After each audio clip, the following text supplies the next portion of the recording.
ទោះបីជាខ្ញុំកើតមករាងកាយមិនគ្រប់គ្រាន់ដូចជាគេមែនតែខ្ញុំមិនចោះចាញ់នោះទេខ្ញុំត្រូវតែតស៊ូទៅមុខជានិច្ចតើថ្ងៃមុខអូនអាចនឹងចាញ់ចេញពីបងដោយសារតែពាក្យរបស់គេដែរឬទេរឿងស្វាមីពិការ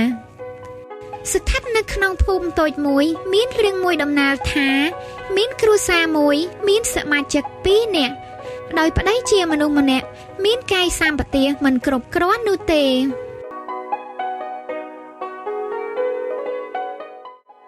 អ្នកបុផាគ្នាឆ្ងល់ដល់ហើយហេតុតែឯងមានរូបរាងស្អាតប៉ុណ្ណឹងហើយបើយកប្តីពិការអញ្ចឹងធ្វើមិនទេកញ្ញាបើគ្នាស្រឡាញ់គាត់ទៅហើយបើទោះបីជាគាត់ពិការក៏គ្នានៅតែស្រឡាញ់គាត់ដែរគ្នាគិតថាមួយជីវិតឯងនេះនៅតែណាមិនរួចនោះទេឯងប្រកាសជាក្របែបនេះរហូតហើយព្រោះប្តីរបស់ឯងពិការអញ្ចឹងមិនអាចធ្វើការអ្វីបាននោះទេមិនអីទេណាទោះបីជាក្រយ៉ាងណាក៏គ្នាទទួលយើងបានដែរព្រោះថានេះជាការសម្រេចចិត្តរបស់គ្នាមិនកែប្រែចិត្តនោះទេនិយាយអញ្ចឹងតែឯងទៅឯណាវិញអូគ្នាកំពុងរត់ទៅទិញបន្លែនៅផ្ទះមីងសួរហ្នឹងណាយកមកធ្វើម្ហូបបន្តិចអញ្ចឹងគ្នាទៅហើយណាតែសូមណាស់ទឿនឯងណាគួរតែពិចារណាលែងចោលទៅចុះត្រឹងគ្រួសារគ្នាឯងកុំបារម្ភអីគ្នាចេះចិត្តចែងហើយណា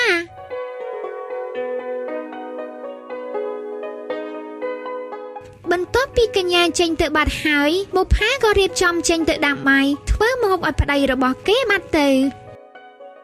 ណែយុទ្ធគ្នាឆ្ងល់ដល់ហើយវៃមិនក៏បុផាដែលជាស្រីស្អាតនោះសុកចិត្តយកប្តីពិការអញ្ចឹងពិតជាគួរឲ្យស្ដាយសម្រស់នាងណាវៃគ្នាមិនដឹងដែរគ្នាគិតថាបែបនៅជាមួយគ្នាមិនបានយូរប៉ុន្មាននោះទេច្បាស់ជាតិចហ្នឹងលែងលះគ្នាហើយព្រោះបើគ្នាក៏មិនសុខចិត្តនៅជាមួយនឹងមនុស្សពិការអញ្ចឹងដែរមែនហើយគ្នាក៏គិតអញ្ចឹងដែរប៉ុន្តែនៅពេលដែលនាងលែងប្តីរបស់នាងណាយើងនឹងសាងបន្តហើយវើយបានហើយតោះទៅស្រែសិនទៅក្រែងគោវាលួចចូលស៊ីស្រូវគេអស់ហ่ะថ្លែងពីប្តីរបស់បុប្ផាវិញដែលពិការដៃវិញពីមួយថ្ងៃទៅមួយថ្ងៃគេពិតជាមានសេចក្តីអៀនខ្មាស់ជាខ្លាំងដោយអ្នកភូមិមានការរិះគន់មកកាន់រូបគេរាល់ថ្ងៃនេះបងពិតជាខ្មាស់អៀនខ្លាំងណាស់មានរឿងអីទៅបងនិយាយទៅមកគឺរឿងបងជាមនុស្សពិការនឹងហើយគ្រប់គ្នានិយាយថាអូនជាស្រីស្អាតនៅក្នុងភូមិតែបែរជាមកយកបងជាជនពិការទៅវិញអូខ្ញុំស្មានតែរឿងអីរឿងនេះបងកុំគិតច្រើនអីគេមើងងាយបងចេះបងចុះហើយថែមទាំងថាឲ្យខ្ញុំអញ្ចេះអញ្ចុះតែខ្ញុំមិនចាប់អារម្មណ៍នោះទេណាបងយើងប្រឹងធ្វើការរើក្លុយទៅនៅពេលដែលពួកគេនិយាយហត់ពួកគេនឹងឈប់និយាយហើយតើថ្ងៃមុខអូនអាចនឹងចាញ់ចេញពីបងដោយសារតែពាក្យរបស់គេដែរឬទេមិនអាចទេបងខ្ញុំជ្រើសយកបងដោយសារតែខ្ញុំស្រឡាញ់បងហើយខ្ញុំមិនអាចចេញពីបងដោយសារតែពាក្យនេះទេបងកុំបារម្ភអីណាបងបានលើកអូននិយាយបែបនេះបងរៀងធូរទ្រូងបន្តិចបើអញ្ចឹងបងទៅចំការសិនហើយណាអូននឹងមើលថែផ្ទះចុះហើយប្រយ័ត្នប្រយែងខ្លួនផងណាអូនណាចាបងទៅចុះជារៀងរាល់ថ្ងៃបុរសពិការរូបនេះមិនដែលមានពេលទំនេរដើរលេងផ្ទះគេដោយអ្នកផ្សេងនោះឡើយគេតែងតែធ្វើឲ្យខ្លួនរបស់គេរវល់ជាមួយនឹងកិច្ចការជាច្រើនទោះបីជាខ្ញុំកើតមករាងកាយមិនគ្រប់គ្រាន់ដូចជាគេមែនតែខ្ញុំមិនចោះចាញ់នោះទេខ្ញុំត្រូវតែតស៊ូទៅមុខជានិច្ចពុកពីឯងមើលចុះក្មួយសានជាមនុស្សពិការតែគេហាក់បីដូចជាខិតខំខ្លាំងណាស់មិនដូចជាអ្នកខ្លះនោះទេមែនហើយបែវាខ្ញុំជឿថាគេនឹងក្លាយជាមនុស្សគំរូប្រចាំភូមិយើងជាមិនខាននោះទេកុំតន់អាលវាតម្លៃអីពុកវាចាំមើលបន្តទៀតសិនទៅតោះអញ្ចឹងយើងទៅផ្ទះវិញណាថ្លែងពីគ្រួសាររបស់កញ្ញាហើយនៅជិតផ្ទះរបស់បុប្ផាវិញពីមួយថ្ងៃទៅមួយថ្ងៃគ្មានគិតគូរធ្វើអ្វីនោះទេណែបងនេះបងមិនគិតរឿងអ្វីធ្វើអ្វីទេមែនទេរឿងមួយក៏បងចង់ឲ្យខ្ញុំទៅធ្វើការរកស៊ីចិញ្ចឹមបងណែអូនប៊ូសម្រាប់ខ្លះផងបានទេដល់ខែឧស្សាហ៍បងនឹងចេញទៅរកប្រាក់ជាមិនខាននោះទេកុំគិតច្រើនពេកមើលខ្ញុំមិនគិតច្រើនទេតែខ្ញុំខ្លាចតែគ្រួសារយើងក្ររហាមណាស់ ជាច្រើនខែមកហើយខ្ញុំបានឃើញថាប្តីប្រពន្ធរបស់បុប្ផាតែខិតខំណាស់តែយើងមិនបែរជាដេកនៅផ្ទះទៅវិញ អូនណាអូនឯងចង់ឲ្យបងទៅធ្វើការដូចអាមួយពិការនឹងអីមិនអាចទេ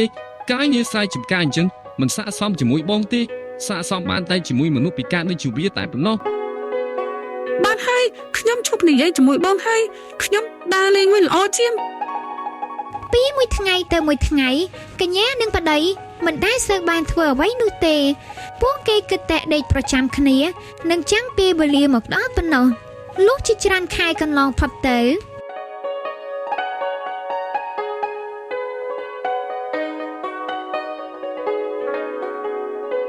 អូនណាផលលំណាំដែលយើងទទួលបានប្រហែលខែនេះបានច្រើនគួរសមបងគិតថាយើងយកប្រាក់ដែលសន្សំនោះមកជួលមនុស្សមកជួយធ្វើការយើង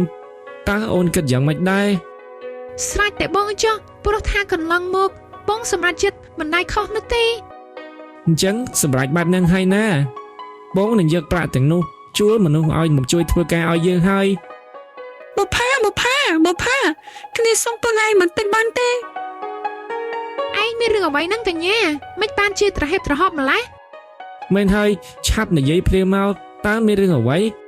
គឺថាប្តីរបស់ខ្ញុំកាលពីយប់មិញនេះបានពិភាក្សានៅឯtrongភូមិហើយក៏បានឆ្លោះគ្នាជាមួយនឹងទេរហូតវាយគេឲ្យរបួសទៀតផងពេលនេះគេបានទាមទារសំណងហើយមានប្រាប់ទេហើយគ្នាខ្ចីខ្លាំងមក និយាយតាមត្រង់ចុះកញ្ញាគ្នាមិនចង់ឲ្យឯងនោះទេតែយល់ថាឯងជាមិត្តគ្នាតែរាប់អានគ្នាយូរណាស់មកហើយអញ្ចឹងគ្នាទុកទូនីតិនេះឲ្យប្តីរបស់គ្នាជាអ្នកសម្រេចទៅចុះបើគាត់ថាឲ្យយើងក៏ឲ្យដែរ មិនអីទេអូនឲ្យគេចុះប៉ុន្តែខ្ញុំមានលក្ខខណ្ឌមួយបន្ទាប់ពីយកប្រាក់ទៅហើយត្រូវឲ្យប្តីមកធ្វើការឲ្យខ្ញុំដើម្បីជាការដោះដូរ បានមិនអីទេខ្ញុំយល់ព្រមណា ល្អណាស់អញ្ចឹងអូនចូលទៅយកប្រាក់មកឲ្យគេចុះ បន្ទាប់ពីបានប្រាក់ហើយកញ្ញាក៏បានយកទៅសងគេហើយប្តីរបស់កញ្ញាបានមកធ្វើការជាមួយនឹងសានលុះ3ឆ្នាំកន្លងផុតទៅក្រោមការគិតគូរដ៏មោះមុតរបស់សានដែលជាជនពិការគេបានសង់ផ្ទះមួយយ៉ាងស្រស់ស្អាតនិងជួសមនុស្សយ៉ាងច្រើនឲ្យមកធ្វើការឲ្យគេ បងសានខ្ញុំអរគុណបងណាស់ដែលបានយកខ្ញុំមកធ្វើការបងធ្វើឲ្យខ្ញុំយល់ពីតម្លៃខ្លួនឯងហើយមកដល់ពេលនេះខ្ញុំមានប្រាក់គ្រប់គ្រាន់ក្នុងការចាយវាហើយ មិនអីទេមិនអរគុណអីទេយើងសុទ្ធតែជាអ្នកភូមិជាមួយគ្នាតើ កន្លងមកខ្ញុំតែងតែមើងងាយជួនពិការរហូតខ្ញុំតែងតែគិតថាជួនពិការមិនអាចធ្វើអ្វីបាននោះទេតែថ្ងៃនេះទើបខ្ញុំឃើញផ្ទាល់នឹងភ្នែកថាអ្វីតែយើងខិតខំជំនះយើងប្រកាសជាអាចធ្វើបានវាជាមិនខាន ខ្ញុំពិតជាសប្បាយចិត្តខ្លាំងណាស់ដែលបងយល់បែបនេះមែនទេបង មែនហើយអូន អញ្ចឹងខ្ញុំលាទៅធ្វើការបន្តទៀតហើយណាបងណា បាទអញ្ជើញចុះ អូនពិតជាសប្បាយចិត្តខ្លាំងណាស់ដែលបានជ្រើសរើសយកបងជាប្តីទោះបីជាបងពិការពិតមែនតែបងមិនដែលរុញរានឹងការងារលំបាកនោះទេសមិទ្ធផលទាំងអស់ដែលបានមកថ្ងៃនេះគឺបានមកពីសមត្ថភាពរបស់បង មិនអីទេអូនបងគ្រាន់តែមិនចង់ប្តីព្រួលទៅតាមអ្វីដែលមនុស្សជាច្រើនថាតែប៉ុណ្ណោះបងចង់ឲ្យគេគ្រប់គ្នាឲ្យតម្លៃទៅលើជនពិការដូចជារូបបង សាននិងប្រពន្ធខិតខំបន្តទៀតរហូតជាច្រើនឆ្នាំក្រោយមកគេបានក្លាយជាអ្នកមានបំផុតនៅក្នុងភូមិហើយមនុស្សដែលតែងតែមើងងាយគេនោះមានការខ្មាស់អៀនចំពោះសានគ្រប់គ្នាចាប់ពីពេលនោះមកមនុស្សនៅក្នុងភូមិនេះលែងហ៊ានមើងងាយសានទៀតហើយគ្រួសាររបស់សានរស់នៅជាមួយគ្នាយ៉ាងសុខសាន្តតរៀងទៅ